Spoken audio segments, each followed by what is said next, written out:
నిన్న సౌత్ ఆఫ్రికాతో జరిగిన 3వ వన్డేలో శాంసంగ్ అద్భుతంగా ఆడాడు. నిజానికి సంజు శాంసంగ్ని భారత జట్టు, భారత బోర్డు అంత సులభంగా ఎంపిక చేయలేదు.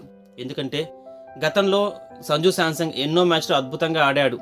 అయినప్పటికీ అతన్ని వన్డే ప్రపంచ కప్లోకి తీసుకోలేదు. దాంతో అతని అభిమానులు చాలా నిరాశ చెందారు.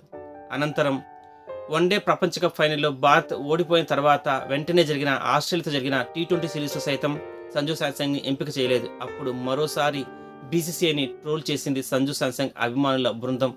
దాంతో తప్పనిసరి పరిస్థితుల్లో సంజు శాంసంగ్ని సౌత్ ఆఫ్రికా పర్యటనకు ఎంపిక చేయాల్సి వచ్చింది. అది కూడా సంజు శాంసంగ్ T20 ఆటగాడు అయినప్పటికీ అతని T20లో పక్కన పెట్టి మరీ వన్డేలకి అతని ఎంపిక చేశారు. ఈ నేపథ్యంలో సంజు శాంసంగ్ వన్డేలో తప్పక ఆడాల్సిన పరిస్థితి. ఎందుకంటే ఈ అవకాశం కూడా చేజార్చుకుంటే సంజు శాంసంగ్ ఆడట్లేదు అన్నట్టుగా బీసీసీఐ ప్రవర్తిస్తుంది. దాంతో సంజు శాంసంగ్కి మైనస్ అవుతుంది. అతని అభిమానుల ఒత్తిడి చేసే అవకాశం తగ్గిపోతుంది. బీసీసీఐకి ప్లస్ అవుతుంది.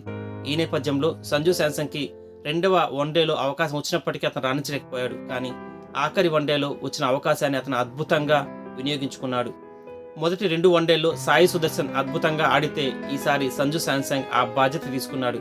సాయి సుదర్శన్ సైతం విఫలమైన చోట సంజు శాంసంగ్ సెంచరీతో 108 పరుగులతో సౌత్ ఆఫ్రికా బౌలర్లపై ఒత్తిడి తీసుకునొచ్చాడు. ఫలితంగా భారత్ అద్భుత విజయాన్ని అందుకోవడమే కాదు, ఏకంగా వన్డే సిరీస్ సైతం కైవసం చేసుకుంది.